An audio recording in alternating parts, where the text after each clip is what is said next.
उनकी माँ पहले ही गुजर चुकी थी। उनके पिता भी बीमार ही रहा करते थे।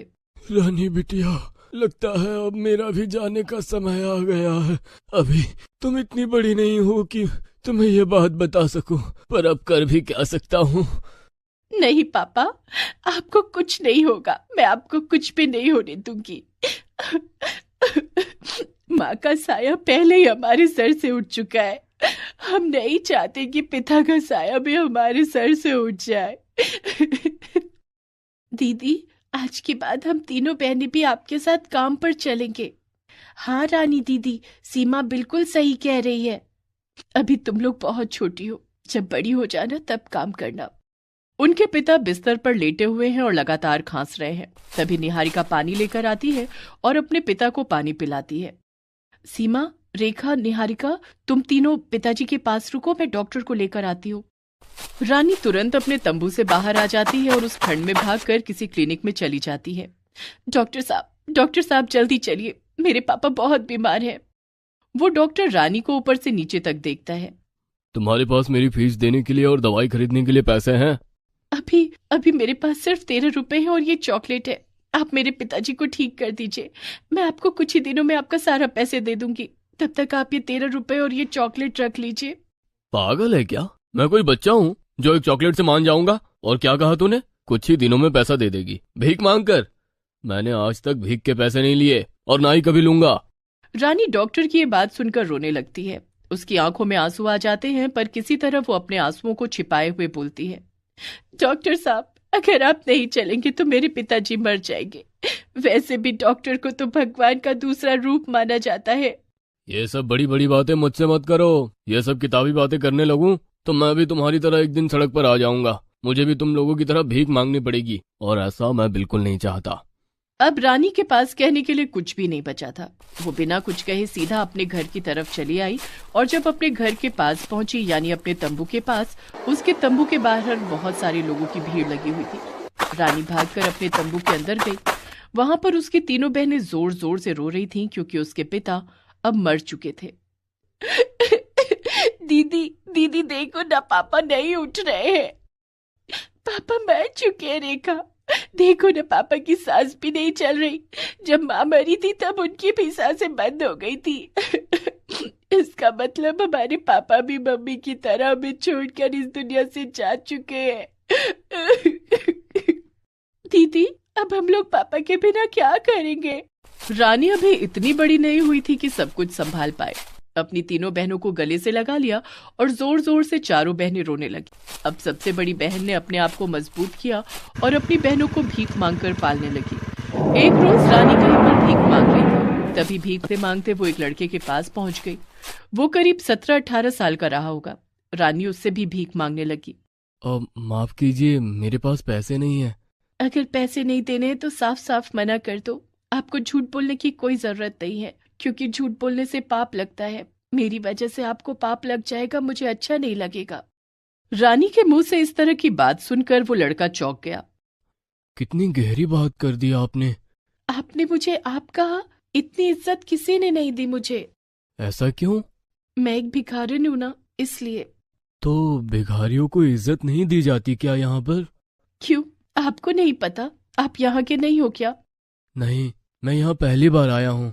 मैं एक NRI हूँ। मेरे डैड शादी के पहले ही अमेरिका में शिफ्ट हो गए थे। मुझे इंडिया देखने का बहुत मन था, तो डैडी के साथ चला आया। ओह, तो आपके डैडी कहाँ हैं? डैडी होटल में रुके हैं। मैं अकेले ही घूमने निकल आया था, पर मेरे साथ बहुत गलत हुआ। स्टेशन पर मेरा पर्स और मोबाइल चोरी हो गया। ठंड भी बहुत लग रही है। तो आइए, मैं आपको चाय पिलाती हूँ। नहीं, मैं होटल जाता हूँ। पर आपके पास तो पैसे ही नहीं है। यहाँ कोई आपको फ्री में नहीं ले जाएगा। अरे, होटल पहुंचकर पापा पैसे दे देंगे ऑटो वाले को। कितना अच्छा होता है ना पापा का होना। कुछ कहा आपने? हाँ, मैंने कहा आप ठंड में कांप रहे हैं, एक चाय तो पीनी ही पड़ेगी आपको। ठीक है, कम से कम इंडिया में कोई दोस्त तो बना। एक भिखारी से कोई दोस्ती नहीं करता, इसलिए उस लड़के के मुंह से ये बात सुनकर रानी की आंखें नम हो गई। खैर, रानी उस लड़के को चाय की टपरी के पास ले गई। चाचा, 2 चाय देना। फिर आ गई तू? पैसे दूंगी चाचा, चाय दो जल्दी। चाचा 2 चाय देते हैं। इंडिया की चाय कुछ अलग है। और इंसान भी। एक भिखारी ने अपने पैसों से एक अजनबी को चाय पिलाई। आदित्य बहुत खुश है। और ठीक है, तो मैं चलता हूँ। ये लीजिए, ये आपके लिए।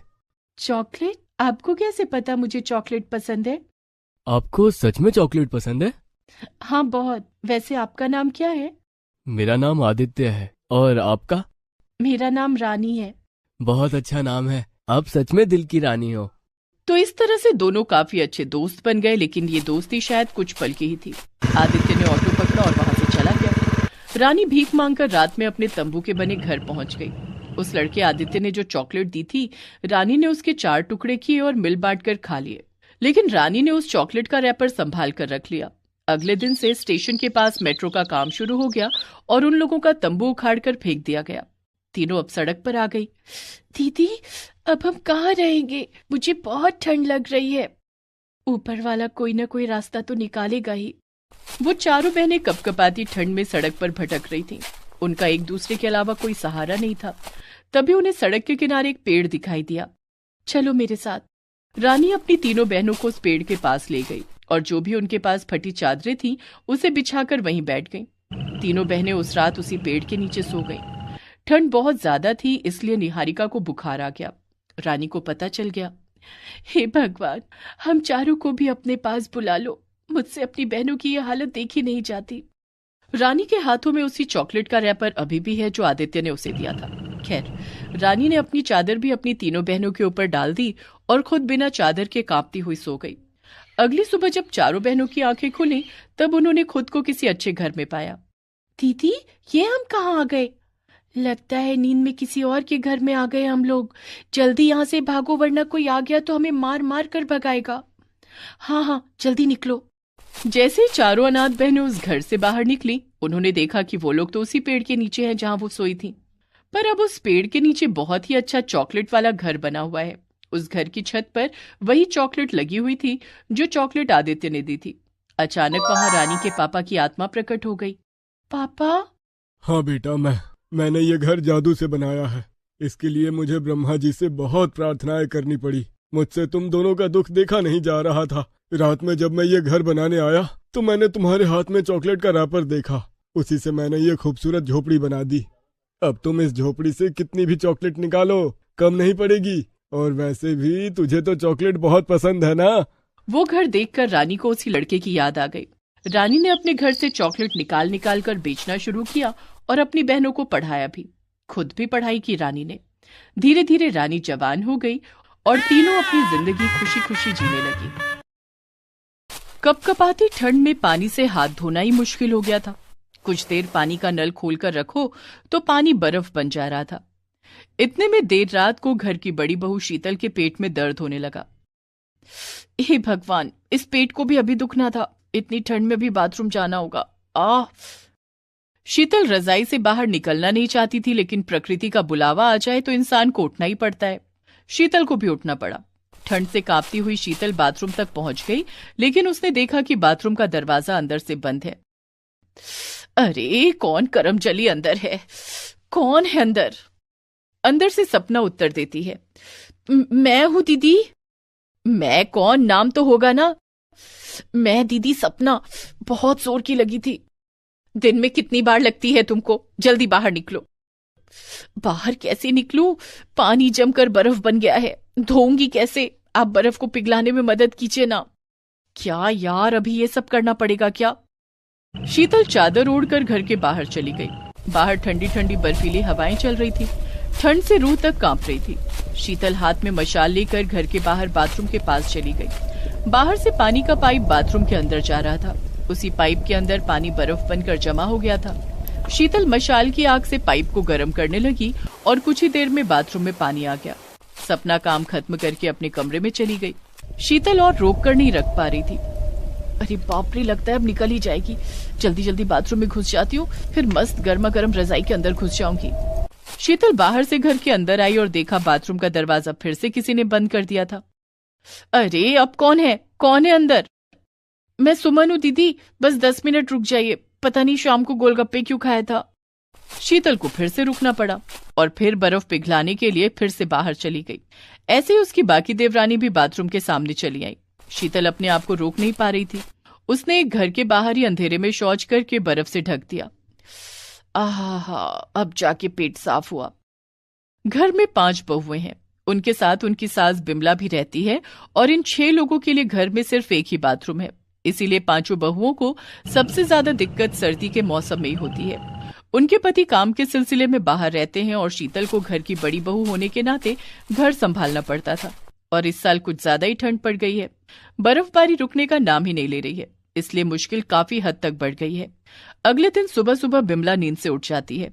5 बहुएं एक एक करके कमरे से निकलती हैं और बिमला कहती है, क्या बहू, सुबह के 7 बज गए हैं, मैं 2 घंटे से चाय का इंतजार कर रही हूँ। ये सुनते ही शीतल गुस्से से चिल्ला देती है, कैसे उठूं सुबह सुबह, रात को ठीक से नींद ही नहीं हुई, कब से कह रही हूँ एक बाथरूम से काम नहीं चल रहा है, दूसरा बाथरूम बनवा दीजिए, लेकिन आप तो मेरी बात ही नहीं सुनते हो। अच्छा, बाथरूम बनाने का पैसा क्या तेरा बाप देगा? मेरा बाप क्यों देगा पैसे? दहेज में तो दिया था पैसा मेरे बाप ने, उन पैसों से ही बनवा लेती बाथरूम। हाँ दीदी सही कहा, हम 6 लोग हैं, एक बाथरूम से कैसे चलेगा? हाँ माँ जी, कल रात तो हद ही हो गई, ऊपर से इतनी ठंड। 5 बहुएं मिलकर बिमला से झगड़ने लगी। बिमला भी छोड़ने वालों में से नहीं थी। देखो, एक ही बाथरूम से काम चलाना पड़ेगा, सर्दी हो या गर्मी, मेरे घर में एक ही बाथरूम काफी है। सुबह सुबह झगड़ने के बाद वक्त आया नहाने का। सब लोग 2-3 दिन से नहाए नहीं थे। सबको आज गर्म पानी से नहाना था। रसोई में 5 बहू पहले गर्म पानी के लिए लड़ने लग गई। मैं सबसे बड़ी हूं, मुझे गर्म पानी चाहिए। नहीं, मुझे चाहिए गर्म पानी। तभी बिमला आई और कहा, मैं हूं इस घर की मालकिन, मुझे पहले गर्म पानी चाहिए। ये बोलकर बिमला गर्म पानी लेकर बाथरूम के अंदर चली गई। ऐसे ही हर रोज बाथरूम के लिए झगड़ा चलता रहा। शीतल ने अपने पति को फोन पर सब कुछ बताया। देखिए जी, ठंड बहुत है, इतनी ठंड में बाथरूम के बाहर कांपते हुए हर रोज खड़ा रहना पड़ता है। आप कुछ कीजिए, एक और बाथरूम बना कर दीजिए। एक और बाथरूम? लेकिन माँ ने तो ऐसा कुछ नहीं कहा, वो तो एक बाथरूम से ही खुश है। खुश होंगी क्यों नहीं, हमेशा वही तो पहले घुस जाती हैं और हमें इंतजार करना पड़ता है, ऊपर से उनके ताने। देखो शीतल, मेरी माँ के बारे में उल्टा सीधा मत कहना। माँ अगर नहीं बोलेंगी तो घर में दूसरी बाथरूम नहीं बनेगी। शीतल के पति ने फोन रख दिया। शीतल रोने बैठ गई। ये किस घर में बहू बनकर आ गई हूं मैं, ये कैसी सास है, हे भगवान। शीतल यहां रो ही रही थी कि तभी किसी ने घर का दरवाजा खटखटाया। बिमला ने दरवाजा खोला तो देखा उसकी बेटी रत्ना आई है ससुराल से। अरे रत्ना, आजा बेटी, सब खैरियत? नहीं माँ, ससुराल में तकलीफ हो रही थी, वहां तो और भी ठंड है, बाथरूम में पानी नहीं है, इसीलिए मैं आपके पास चली आई। बहुत अच्छा किया बेटी, अब हम दोनों माँ बेटी एक साथ सर्दी बिताएंगे। हाँ माँ, लेकिन पहले मुझे बाथरूम जाना पड़ेगा। रत्ना बाथरूम में घुस गई। 5 बहुओं के सर पर मुसीबत आ पड़ी। अब क्या होगा? अब तो ननद जी भी आ गई हैं, ये तो बाथरूम से निकलना ही नहीं चाहती हैं।